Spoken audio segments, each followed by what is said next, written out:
Welcome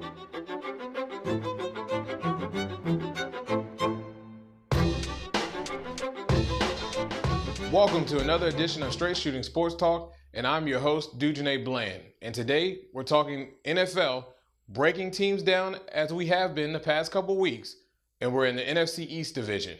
We're going to start with the Philadelphia Eagles.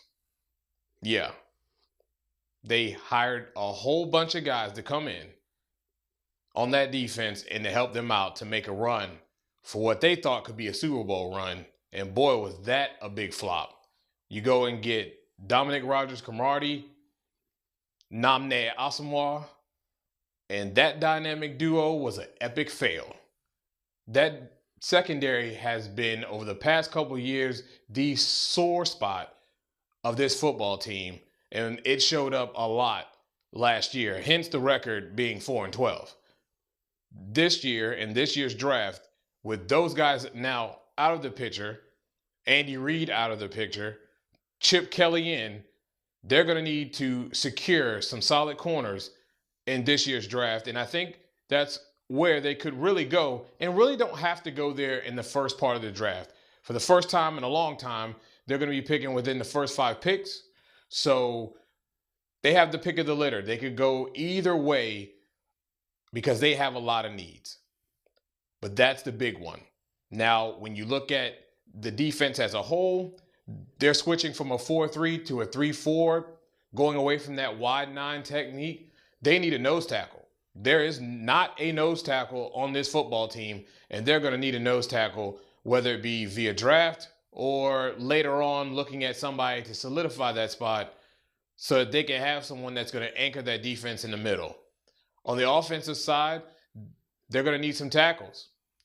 Just like everybody wants to have depth, they do have Jason Peters, but behind that, I mean, there's really no one behind there that's going to come in, step in, and going to help this football team continue to march forward. As we can see, Michael Vick taking the amount of hits that he took last year, once again being injured. And I know everybody's saying that Michael Vick is injury prone, but the poor guy had defenders in his face before he could turn around and set his feet.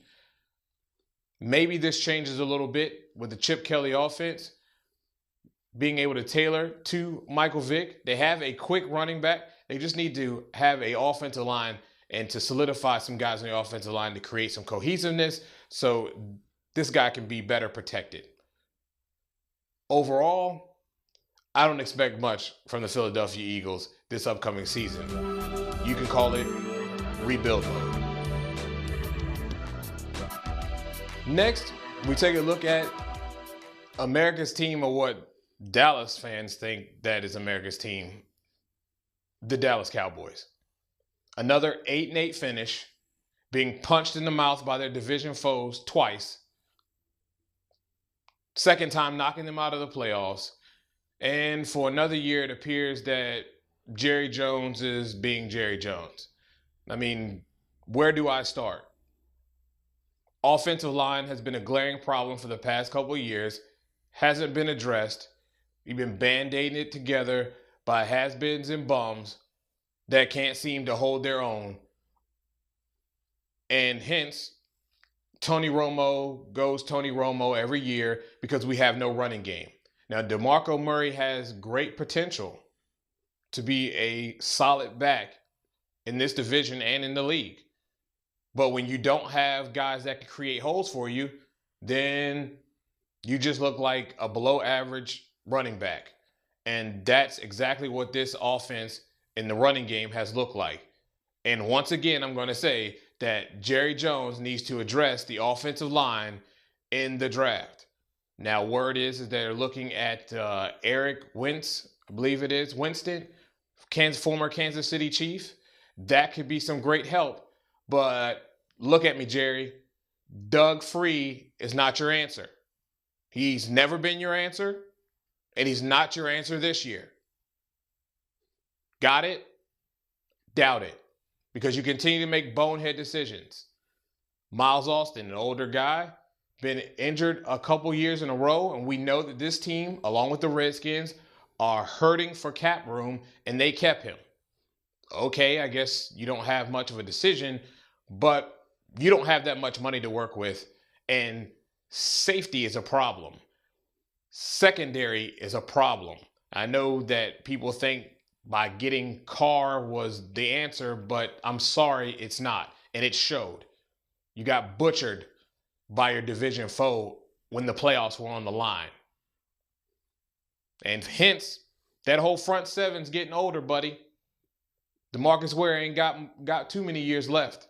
It's time to start addressing the needs this football team has.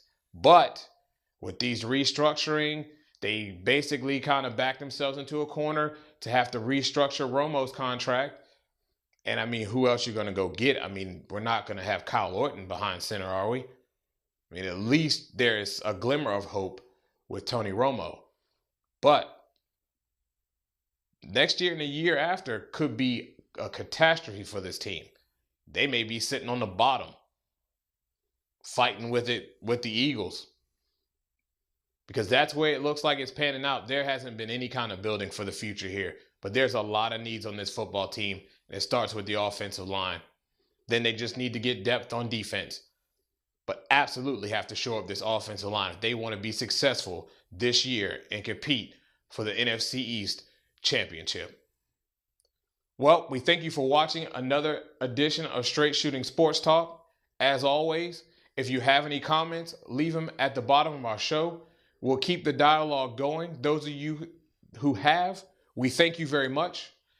Keep tuning in. If you have a topic you'd like to hear discussed on this show, please shoot us an email to straightshootingst@gmail.com. And as always, subscribe to the show. Again, you have been watching Straight Shooting Sports Talk.